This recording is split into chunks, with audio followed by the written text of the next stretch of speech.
All right, continuing our study of the very interesting book of Daniel. I hope, if you haven't done so already, that you take some time and just start reading Daniel. It's a very interesting story. Yes, sir? Need to change it to 22. You're right. I've been sleeping here. Daniel, we're studying Daniel. Okay. If you haven't done so already, I hope you will read Daniel because it is a very interesting book. 2 and 3. That good? All right. It's interesting from many different standpoints and different levels. Daniel is one of those unique individuals in the Bible. He is such a noble character, such an honorable character. You almost don't see any of his flaws. To me, he's almost unparalleled in the Old Testament, besides maybe somebody like Joseph. In many ways, Islam is pointing out the life of Joseph is similar to the life of Daniel, in that they both started out in slavery. They both, because of their reliance upon God, are elevated and they become very powerful men, even though they're in the enemy camp, so to speak. Those of you who know me know that I love Bible history. I've always been enthralled with Bible history, and I'm also very interested in how Bible history intersects with secular history.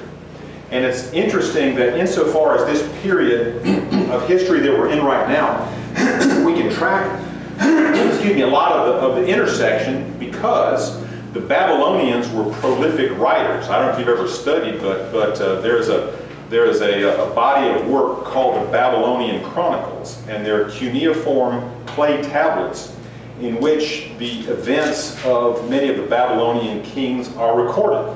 And many of those have been transcribed. And so we have pretty good secular history from the Babylonians that record, for example, how the Babylonians conquered and destroyed the city of Nineveh. When they became the world power, they chased the Assyrians all the way up to Carchemish. The annals of the Babylonian Chronicles record how the Babylonians were the victors at the Battle of Carchemish, and then they record what happened in their relatively short history. As we discussed before, what we refer to as the Neo-Babylonian Empire only lasted for about 66 years. And Daniel was there for the entirety of it. It lasted basically from the time that the Babylonians won the Battle of Carchemish in 605 BC until Cyrus the Great comes and basically takes over Babylon in 539 BC, so a very short duration. We call it the Neo-Babylonian Empire, meaning the new Babylon, because we all know that Babylon was an ancient city on the plains of Shinar. That's where the Tower of Babel was, and so Babylon existed for a long period of time. But it's not, the Neo-Babylonian Empire doesn't come along until right here. I got a little mark right here. You see this gold right here? This marks this period right here from about here, well actually 605 BC, from here to about right here. That's the length, that's the entire duration of the Neo-Babylonian Empire. Something very interesting that I was reading this week. I was reading some translations. My ancient Babylonian is not that good, so I read English translations of it. But as I said, there are some interesting intersections between biblical history and Babylonian history. But one conflict that many writers point out is that everybody remembers the story about King Nebuchadnezzar and how he went crazy for a period of time, and he was absent from his kingdom for a period of about 7 years.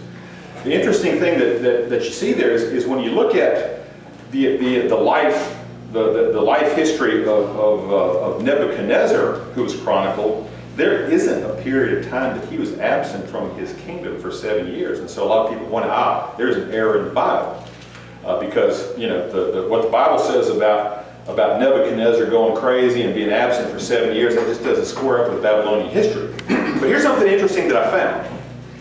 And that is that the Babylonian Chronicles identify 3 kings who are known as Nebuchadnezzar. Now, let me jump ahead. Y'all remember during the height of the Persian Gulf War, when Saddam Hussein was at his zenith? He was declaring this is going to be the mother of all battles, and it's going to be the end. Remember what he declared himself to be at that time? He declared himself to be Nebuchadnezzar II. I don't remember that, but I thought It's kind of strange. That's why I call him Saddam insane. Yeah, it's a common thing. Well, and that proves the fact that he declared himself Nebuchadnezzar II showed us that he was a megalomaniac. He was also a mass murderer, but he was also a moron because he got his own Babylonian history wrong. In fact, as I said, there were 3 kings who are recorded in the Babylonian Chronicles as being named Nebuchadnezzar. All right, the guy that we think of as Nebuchadnezzar is the one who took over when his father, Nabopolassar, died in about 605 BC. Nebuchadnezzar was the general. He stepped into his father's place. Now, the name Nebuchadnezzar in Babylonian culture is somewhat similar to the name Pharaoh that's used for the Egyptians. And that Nebuchadnezzar, it literally means, may the god Nebu protect my kingdom, or protect my board, or something like that. And so that it's kind of a description. Sometimes in the Bible it refers to Pharaoh as an individual, but the Pharaoh really was sort of a title, the same way Nebuchadnezzar was something of a title. And so in the Babylonian Chronicles, Nebuchadnezzar, I'll call him N1, Nebuchadnezzar the first was Nabopolassar, who was N2's Nebuchadnezzar the second was his father. Okay? So the guy that we read about in the early part, we read about last week, who called himself Nebuchadnezzar, he was really Nebuchadnezzar II. All right, he died about 562 BC. His son, Evil-Merodach, who's I think referred to in Jeremiah, took over. And then Neriglissar, who was the brother-in-law of Evil-Merodach, took over. And then his son, Labashi-Marduk, took over. But then a usurper takes over, a guy named Nabonidus. Nabonidus was not related directly by blood to Nebuchadnezzar, to any of them, although it's said in some accounts that he married a daughter of Nebuchadnezzar, which would have made him a son-in-law, and would have made Belshazzar a grandson of Nebuchadnezzar II. But the interesting thing about Nabonidus right here is he calls himself Nebuchadnezzar, okay? And he did that because, and I'm going to read some of the things in the Babylonian Chronicles about him, but he was a very prideful person. I mean, he wrote songs about himself, and he declared how Cyrus of Persia bowed down and kissed his feet and whatever, but he was very prideful. And he was also very jealous of the dynasty of Nebuchadnezzar, and so that's why he took over the name, even though he wasn't part of the family. He calls himself Nebuchadnezzar, and we're going to see something interesting about that later on. So he's the guy who's Nebuchadnezzar III. So if Saddam Hussein was any Nebuchadnezzar, he would have been Nebuchadnezzar IV, but he called himself the second again because he just didn't know the history. All right, so we're going to spend a little time talking about Nabonidus because it's interesting and it explains one of these apparent lapses in consistency between biblical history and secular history. So anyway, in the Babylonian Chronicles, Nabonidus, and again, Nabonidus, as we said before, he was the father of Belshazzar. Belshazzar is the guy who was presiding over the banquet where we saw the handwriting on the wall, remember? He was a co-regent. He was the son of Nabonidus. Nabonidus was still alive at the time, but Nabonidus was a guy, he didn't really like spending too much time in Babylon. He took off to Arabia, and he spent a lot of time over in Arabia, and in fact he was trying to build a palace over there, and that's why he spent some time over there. The name of the place was Tema, T-E-I-M-A, in Arabia, where he went.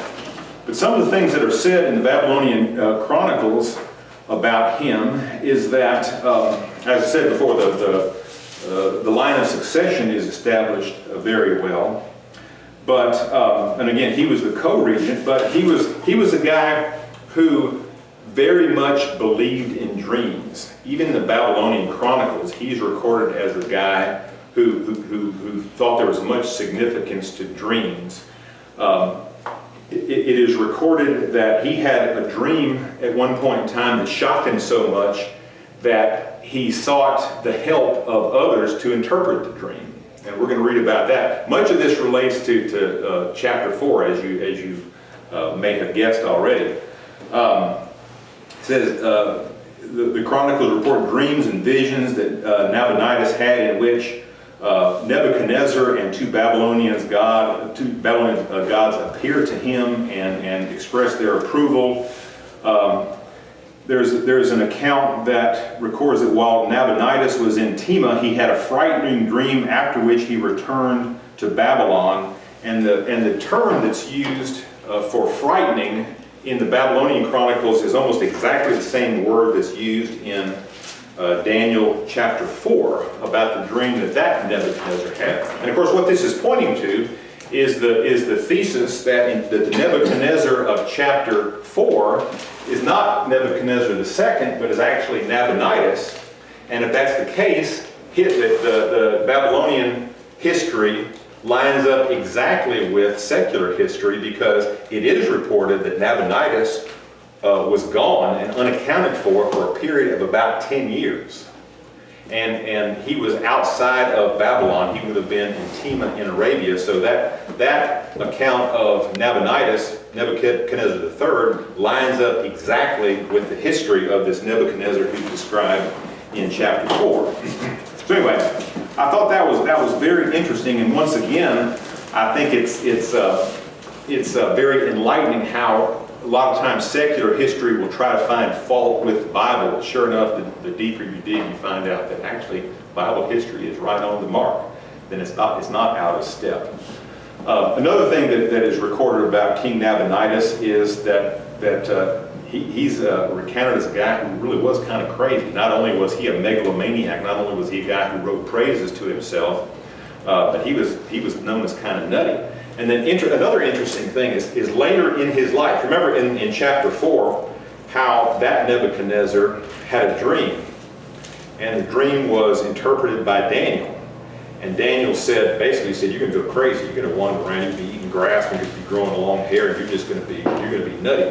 But after that happened, after that was over with, when that Nebuchadnezzar came to his senses, what happened in Daniel chapter 4? He started praising God. He wrote almost the entirety of chapter 4 as a praise to the God of heaven. Well, interestingly, in the Babylonian Chronicles, there came a time in the life of Nabonidus where he became monotheistic, and he began to worship the God of heaven. Now, the contemporaneous writers said that he was praising the moon god, and they said that he's praising, I think they called her Sin, S-I-N, that he's praising the moon god. But it is said that at that point in time he changed from being polytheistic to worshiping the one God that he referred to as the God of heaven, which the scripture says is Yahweh, Jehovah God.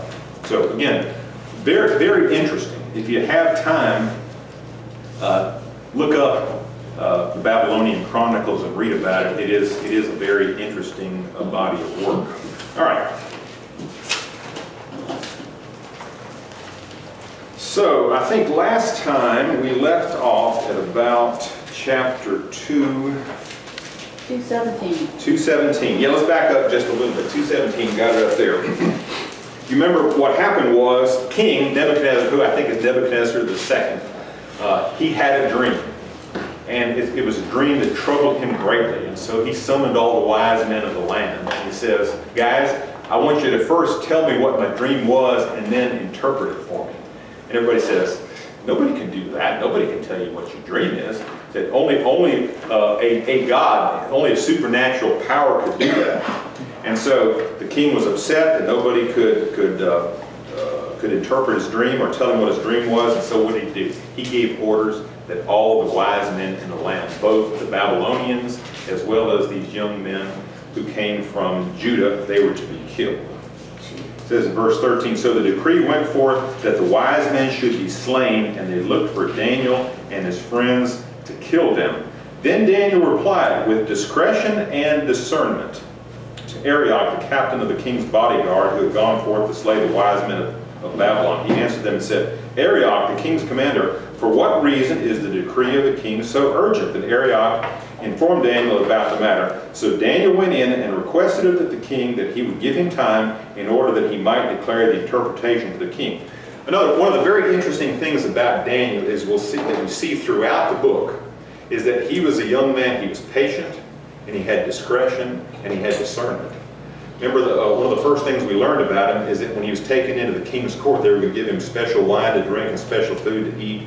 And he said, no, that would be defiling to us. We know that it was not contrary to Jewish law to drink wine or to eat meat. In fact, they were commanded at times to drink wine and to eat meat. But the point was, it would have been desecration for them because this is wine that was used as libations poured out to the foreign gods, and much of this meat was sacrificed to the foreign gods, in addition to which some of the meat could have been unclean in accordance with the Jewish tradition. You know that the Jews were told that they weren't to eat any pork. Could have been pork that was offered up to them. Could have been horses that were offered up for them to eat. But Daniel said, no, we're not going to do that. But the important thing there is he didn't jump up in their face and say, we're going on food strike. He said, just hold on. Let's try a test. You give us water to drink and vegetables to eat. Let's try it for 10 days and you see how we look, because Daniel says, we don't want to get you in trouble. We know that if we look bad, you're going to look bad, you may get in trouble with the king. I don't want that to happen. So again, Daniel was respectful of authority.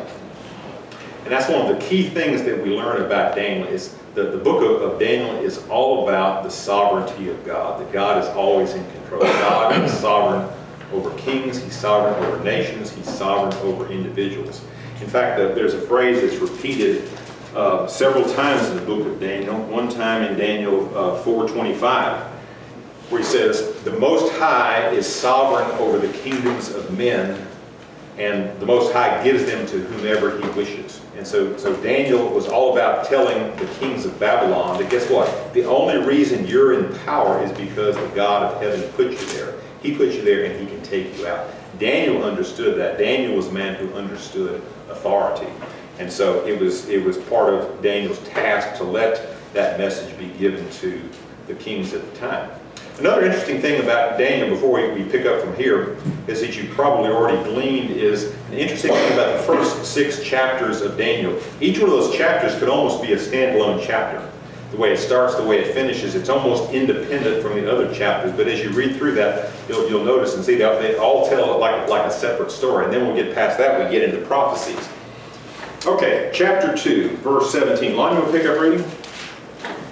Then Daniel returned his house and explained the matter to his friends Hananiah, Mark, and Ezra.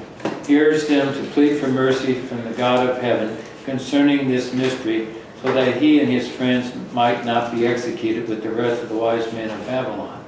During that night, the mystery was revealed to Daniel in a vision.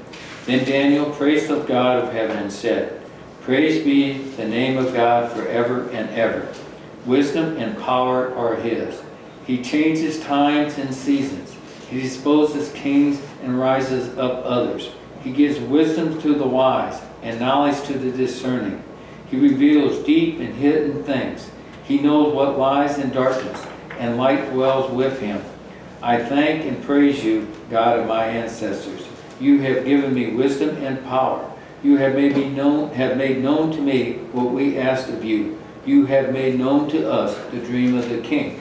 Pause right there just a second. You know, another very interesting thing about Daniel is a man who is used mightily by God. That's just undeniable. And even so, he remains so humble throughout. You know, he doesn't say, God has spoken to me, therefore I'm great, you know, give me a purple robe to wear and set me up on a throne. He says, no, I'm very humble, and he always remains very thankful to God, recognizing that God is the ultimate sovereign. God is in power, and God is the one who has given Daniel all the gifts that he has. All right, read on. Then Daniel went to Arioch, whom the king had appointed to execute the wise men of Babylon, and said to him, Do not execute the wise men of Babylon. Take me to the king, and I will interpret his dream for him. Arioch took Daniel to the king at once, and said, I found a man among the exiles from Judah, who can tell the king what his dreams means. The king asked Daniel, also called Belteshazzar, Are you able to tell me what I saw in my dream and interpret it? Daniel replied, No wise man, enchanter, magician, or diviner can explain to the king the mysteries he asked about. But there is a God in heaven who reveals mysteries. He has shown King Nebuchadnezzar what will happen in days to come. Your dream and the vision that passed through your mind as you were lying in bed are these. As your majesty was lying there, your mind turned to things to come and reveal a mystery shown you that is going to happen. As for me, this mystery has been revealed to me, not because I have greater wisdom than anyone else alive, but so that your majesty may know the interpretation and that you may understand what went through your mind. Pause right there. What does that tell us about Daniel right there, Lon? You know, when I read it the first time, it made me think of Peter and John when they did a miracle. Told a guy to get up and walk, and he Yeah. says, "Well, you know, it's not me." Or he went to Jesus Christ. Yeah. And so again, they're not taking any credit for themselves. They're humble. They acknowledge where this power comes from, this Yeah. gift comes from. Yeah, yeah. And I think we saw that in Paul too. You know, when they started to, when people would bow down to him, that he would tell them, Yeah, I think that's exactly right. God used Daniel in such a mighty way. You know, for a period of 66 years, he lived to be an old man in captivity. He was raised up. He was a regent. He was second only to the king, and not only to Nebuchadnezzar and his successors, but also Cyrus. You know, he was high when the Persians took over. He was high in the court of Cyrus. And again, the reason was why. He never tried to elevate himself. He always gave glory to God, and he recognized, I'm not anything. I'm just a mortal man. The only reason I can do anything profound is because God is using me. And I think that applies today. You know, the more we try to lift ourselves up, the less success we have. But when we humble ourselves and we recognize that hey, I'm just a vessel. If God chooses to use me, you know, he gets all the honor and glory. you know, just think back to Kings and Chronicles. I mean, it's a history when anybody got full of themselves. Solomon. Yeah, that's And right. the other king that was so good, and then he got, you know, Yeah. they think they're Yeah. doing it themselves, right? Yeah, that's exactly right. All right, verse 31. Tommy, you want to read it past? Thanks. Troy, you want to read? Okay. You, O king, were watching, and behold, a great image. This great image, whose splendor was excellent, stood before you, and its form was awesome. This image's head was of fine gold, its chest and arms of silver, its belly and thighs of bronze, its legs of iron, its feet partly of iron and partly of clay. You watched while a stone was cut out without hands, which struck the image of its feet of iron and clay and broke them into pieces. Then the iron, the clay, the bronze, the silver, and the gold were crushed together and became like chaff from the summer threshing floors. The wind carried them away so that no trace of them was found. And the stone that struck the image became a great mountain and filled the whole earth. Pause right there. So Daniel declares to the king what his dream was. And his dream was that he saw this huge statue, right? That was made of gold and the various other elements. And then what happens to it? It's destroyed. And I'll submit to you that the dream he had, I think he believed that dream was about himself. And I think he believed that he was this big statue that was going to get knocked down. And I think the reason he didn't tell anybody what his dream was, remember he said to the wise man, you tell me what the dream is and then give me the interpretation. I think Nebuchadnezzar was sniffing treason. He thought that there was somebody out there in the ranks that was trying to overthrow him. And so he said, no, I'm not telling anybody what I dreamed. You got to tell me what the dream was. And sure enough, Daniel comes forward and he tells him exactly what the dream was. And then Daniel gives the interpretation. Troy, read on. This is the dream. Now we will tell the interpretation of it before the king. You, O king, are a king of kings, for the God of heaven has given you a kingdom, power, strength, and glory, and whatever the children of men dwell on the beasts of the field and the birds of the heaven. He has given them into your hand and has made you ruler over them all. You are this head of gold. All right, pause right there. So, the head of gold. We gave the succession last time we talked about history, but the head of gold, that's Babylon. That's the Neo-Babylonian Empire. Then what came next? Verse 39. Silver. Bronze. Silver and bronze.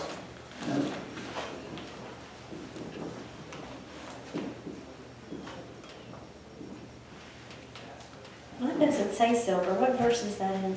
Just the normal silver. Am I not reading fine? Well, back in 32, it says gold down to silver, Oh, okay. bronze and iron. Yeah. All right, read on, Troy. He has given them into your hand and made you ruler over them all. You are this head of gold, but after you shall arise another kingdom inferior to yours, then another, a third kingdom of bronze, which shall rule over all the earth. All right, pause right there. It's said that the next one that comes along, which we know is Persia, it is said to be inferior. You know anything about history, the Persian Empire was pretty vast, and they're pretty advanced too. But what I read about this, the reason it was said to be inferior is that from the time of Babylon, that mankind continued to devolve, continued to get worse, continued to get more brutal. In other words, what this progression shows is that mankind is not getting any better, it's getting worse. It's degrading as time goes by. So when they say the Persia, Medes, is that, did they combine forces? Or what is that?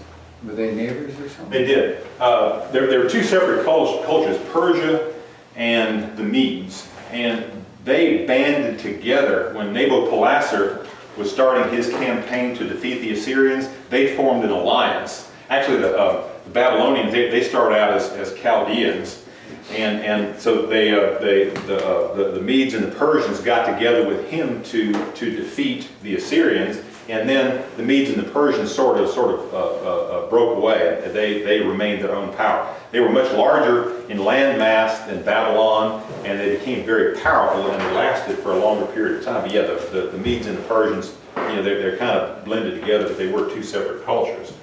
So the Persian Median culture lasted from about 539 to 331. And then after that was Greece. And who was it? Who was the leader of Greece who rose up and became the king of the world? Everybody knows him. Alexander the Great, that's exactly right. So Greece was the world power from about 331 to about 146, okay?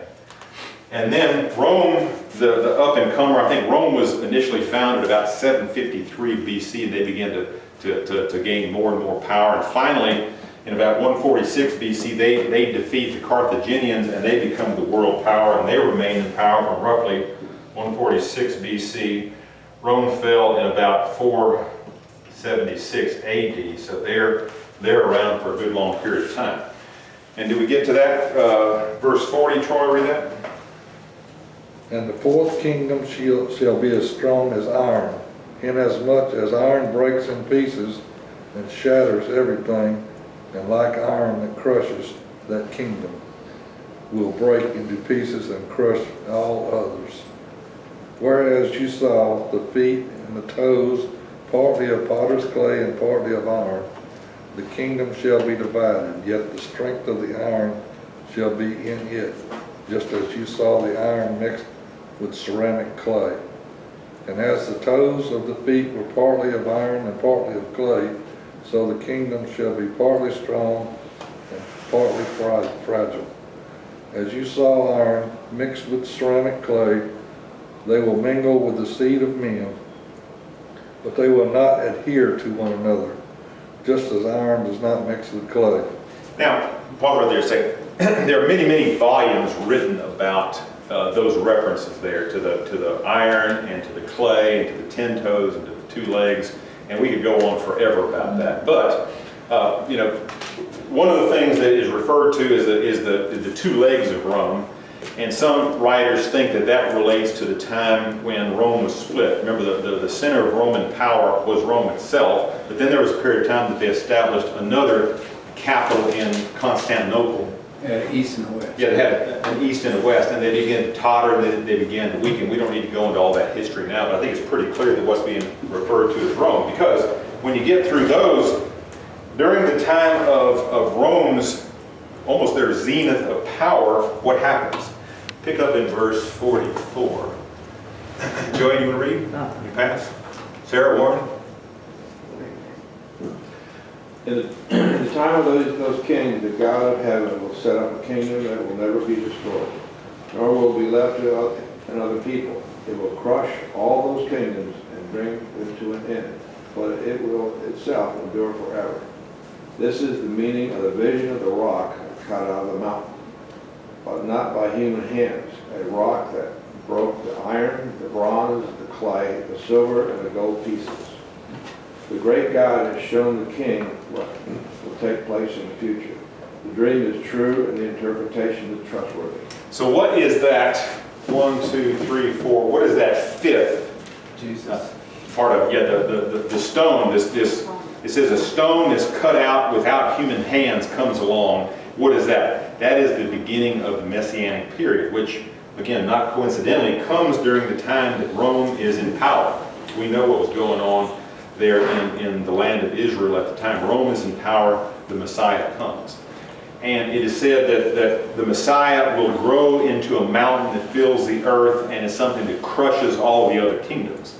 And of course, that's not something that Jesus did during his lifetime. He didn't crush Rome. He didn't crush the powers that be, even though obviously all the Jews wanted that to happen. So this is actually taking us from Christ's first coming to his second coming, when at that time, yes, he will crush all So the are we nations. living in the beginning of the Messiah, or are we still at the end of the Roman? I think we're getting pretty close to the end of the Messianic period Okay, itself. okay. I think it began When with Christ- Jesus' first coming, and then it's going to come to its culmination at his second coming. So that's where we are right now, and that's the mountain that crushed everything. And again, the interpretation of the dream is consistent with the message that Daniel continued to convey to the king. That is, the Most High is sovereign over the kingdoms of men, and he gives them to whomever he wishes. That was true back then, and that's still true today. You know, something else that keeps coming to mind. Y'all remember in the Gulf War when Saddam's statue, they brought it down and how huge it was? Fell on his face, yeah. He died, you know? I mean, they took it down, but how huge, and I'm thinking about, wow. But it wasn't made of all these things, Yeah. but. Statues, they played a big part in the Babylonian culture, as we know. We had the dream about the statue, and then we're going to read later on in chapter 3 about the king's gold image that he set up to be worshipped. All right, read on. Then King Nebuchadnezzar fell prostrate before Daniel and paid him honor and ordered that an offering and incense be presented to him. The king said to Daniel, "Surely your God is the God of gods, and the Lord of kings, and a revealer of mysteries, for you are able to reveal this mystery." Then the king placed Daniel in a high position and lavished many gifts on him. He made him ruler of the entire province of Babylon, and placed him in charge of all its wise men. Moreover, at Daniel's request, the king appointed Shadrach, Meshach, and Abednego administrators over the province of Babylon, while Daniel himself remained at the royal court. Okay, so there we have the end of chapter 2. Again, almost a standalone story. But it's interesting here we see that after Daniel miraculously reveals the king's dream, he gives him the proper interpretation of it, the king is just awestruck. And the king does something that kings almost never do, and that's what? He fell down on his face before Daniel. Again, Daniel wasn't there to accept that worship or that praise from Nebuchadnezzar. Daniel was there to give glory to God. And so, but nevertheless, the lesson struck home with Nebuchadnezzar. And what does he do? He recognizes that God is using him and his three friends mightily, and he appoints each one of them, all four of them, to high positions. And it's interesting here, it says that Daniel remained in the king's court, whereas Shadrach, Meshach, and Abednego are out in the provinces. And that, I think, explains the setting of chapter 3. You want to start on that, or you want to pause right here? No. Go. All right. Mary, you want to read? You can read or you can pass. Pass? Read or pass? Yeah. You pass too? All right, Lindsay, it's up to you. Chapter 3. 3:1. Yes, sir. King Nebuchadnezzar made an image of gold 90 feet high, 9 feet wide, and set it on the plain of Dura in the province of Babylon. Pause right there just a second. I was reading in the Chronicles about this, and also about some archaeology. Archaeologists believe they have found a huge foundation where this statue stood, right there in the city of Babylon. But again, another example of how secular history aligns with biblical history. Read on. Verse 2, he then summoned the satraps, the prefects, the governors, the advisors, treasurers, judges, magistrates, and all other provincial officials to come to the dedication of the image he had set up. So the satraps, prefects, governors, advisors, treasurers, judges, magistrates, and all other provincial officials assembled for the dedication of the image that King Nebuchadnezzar had set up, and they stood before it. Pause right there just a second. All right, so here we have the story again. Chapter 3 is kind of independent of the others. But tell me, do you think that this story occurs before chapter 2 or right after chapter 2? And how do you think the two That's what I was interrelate? wondering, if he just saw all that and proclaimed to God, it's hard Yeah, But what do you think? it's before. it would make more sense to be before, to me. Yeah, that's kind of what I thought too. It sort of struck me, it could have been that the king had his dream of this giant statue, and the dream of the giant statue is what prompted him to build the giant statue, but he didn't get the interpretation of what it was about until after chapter 3 takes place. Could be it was already built, and he thought the dream was about it being crushed. Could be, but as we read through, think about that in your mind, sort of sort things out, and tell me what you hear in this that leads you to go one way or the other. Read on, Lindsay. 4. Then the herald loudly proclaimed, this is what you are commanded to do. All peoples, nations, and men of every language, as soon as you hear the sound of the horn, flute, zither, whatever that is, All the lyre, stringed harp, pipes, and all kinds of music, you must fall down and worship the image of gold that King Nebuchadnezzar has set up. Whoever does not fall down and worship will immediately be thrown into a blazing furnace. Now pause right there. What is that? All right, so the king sets up the statue, and he commands everybody to bow down. As soon as the band starts to play, everybody bow down and worship. What does that suggest to you about how this relates to the prior chapter? It says, it's a lead-in to it because it's going to be destroyed. And I think this also tells us that he knew Daniel personally before he ever got to chapter 2. Yeah. Because Daniel had an audience with him with no pretext, Mm-hmm. which is for a king is very unusual. Yeah.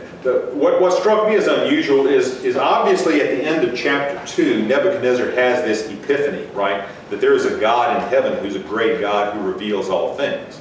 And this, where he says he sets up the image and tells everybody to worship that seems to me to be a little bit inconsistent with the epiphany, which makes me suggest that he doesn't have the epiphany of the great God in heaven until after this event.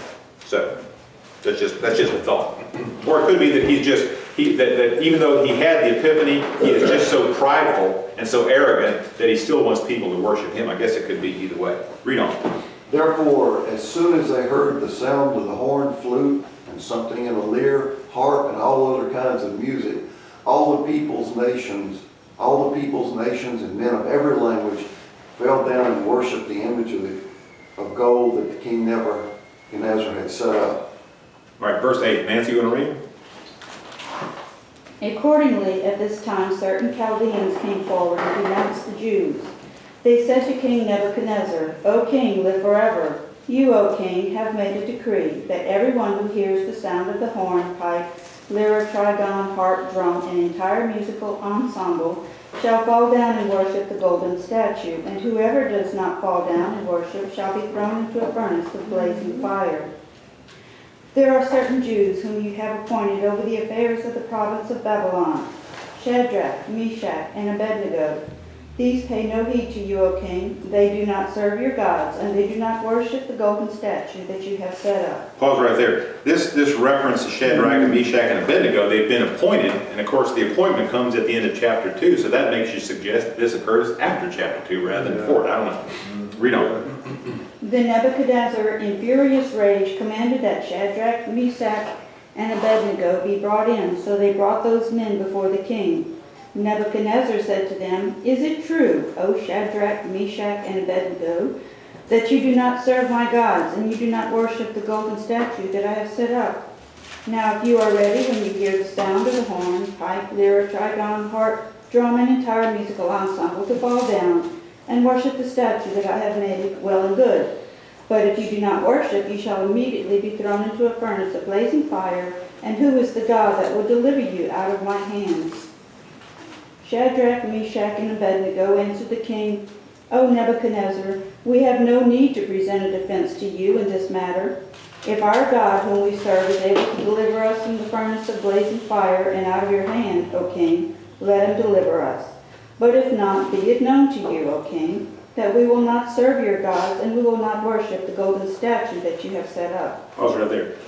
Wow, what powerful faith those guys have. You know, at this point in time, they believe God. They're believing God is a mighty God. But, you know, they're also threatened with this fiery furnace. And so what do they say? King, you throw us in there, we may die. But we may not die. But whatever happens, we're not going to bow down and worship your God. We're going to remain faithful to That is the Lord. total faith. Isn't it that? It's like, doesn't matter. Because why? Because these guys get it too. These guys recognize that the Most High is sovereign over everything. You know, that's as we know, you study the book of Job, what a profound message that is. But one of the messages that God wanted to teach Job is the same message, that I am sovereign. I am sovereign over everything. And if I choose to make you break out in boils and lose all your family, lose all your wealth, I can do that because I'm God. I'm the one who established you. And guess what? You don't have the right to complain. I was thinking when I was reading too, like, is there any place that that kind of faith exists? You know, because that's pretty strong. It really I is. guess maybe Abraham trying to kill it, told Yeah. to sacrifice Isaac. I mean, Yeah, if you that's- think of it, Another example? Yeah. Yeah. That's why he was the father of the nation, I think, because he passed the test. Yeah. But again, you know, just a tremendous demonstration of faith here. All right, Kathy, you want to read? No. Brother Kenny? When Nebuchadnezzar was furious with Shadrach, Meshach, and Abednego, and his attitude toward them changed.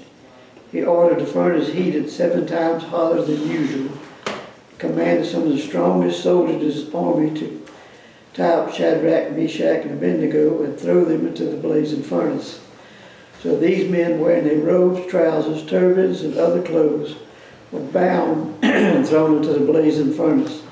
The king's command was so urgent, and the furnace was so hot that the flames of the fire killed the soldiers who took up Shadrach, Meshach, and Abednego.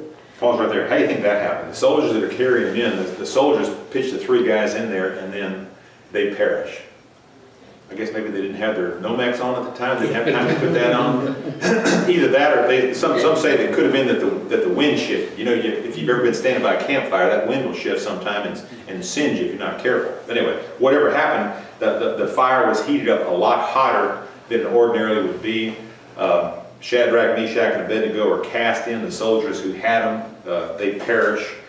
And then something amazing happens. Read on. And these 3 men, firmly tied, fell into the blazing furnace. Then King Nebuchadnezzar leaped to his feet in amazement and asked his advisor, Weren't there 3 men that were tied up and threw into the furnace? They replied, Certainly, O king. He said, Look, I see 4 men walking around in the fire, unbound and unharmed. The 4th looks like the son of the gods. Wow. Nebuchadnezzar then approached the opening of the blazing furnace and shouted, Shadrach, Meshach, and Abednego, servants of the Most High God, come out, come here. So Shadrach, Meshach, and Abednego came out of the fire. Pause right there. What do you think Nebuchadnezzar was telling them? He said, a little bit of a misunderstanding, guys. I didn't really mean to do that, and you don't need to introduce me to your friend right here. No, but how about some humble pie? Yeah. He ate a lot of it, didn't he? All right, read on. And the satraps, prefects, governors, and royal advisors crowded around them. They saw that the fire had not harmed their bodies, nor was a hair of their heads singed. Pause right there. Jackie, pick up 28, please. Their robes were not scorched, and there was no smell of fire on them. Wow. Then Nebuchadnezzar said, Praise be to the God of Shadrach, Meshach, and Abednego, who has sent his angel and rescued his servants. They trusted him and defied the king's command, and were willing to give up their lives rather than serve or worship any god except their own God. Therefore, I decree that the people of any nation or language who say anything against the God of Shadrach, Meshach, and Abednego be cut into pieces and their houses be turned into piles of rubble. For no other God can save them in this way. Then the king promoted Shadrach, Meshach, and Abednego in the province of Babylon. Another powerful standalone story. And again, this is one of the stories we learn about when we're in vacation Bible school, right? About Shadrach, Meshach, and Abednego in the fiery furnace. We also learn about Daniel in the lion's den. Those occurred a long distance apart, maybe 50 or 60 years apart. Well, I didn't know Daniel was. That's He not- wouldn't worship either. No, he wouldn't have. The people that turned these others in were out in problems. That's right. That's the country. They're out in the country, They're probably. out in the country. That's why I asked earlier, I said, evidently, you know, Daniel didn't either, but no one must have saw it. Yeah. I suspect that Daniel was probably in the court. He wouldn't have worshipped either, obviously, but he just wasn't right out there in the front of the Now, thing. this is- And the other folks weren't ratting out Daniel at the time. They did rat out the This other guy. is Nebuchadnezzar 2. Yeah, that guy, that's Nebuchadnezzar II. We'll get to chapter 4 next week. This chapter 4 is basically a declaration by a guy. It says, Nebuchadnezzar, the king to all the peoples, nations, and men of every language that live in the earth. May your peace abound. And you see in verse 4, then he starts speaking. He says, I, Nebuchadnezzar. The scripture doesn't really say, doesn't say that he's Nebuchadnezzar II. They're saying that he's calling himself Nebuchadnezzar, which we know that this guy, Nabonidus, did. So I'll submit to you that chapter 4, the Nebuchadnezzar there is actually Nabonidus, who would have been Nebuchadnezzar III. And there's at least 2 hints that you'll read in chapter 4 that I think will lead you to that same conclusion. So as you read that, think about what they are. Think about the things here that this Nebuchadnezzar, who I think is Nabonidus, did or said that is inconsistent with what Nebuchadnezzar II did.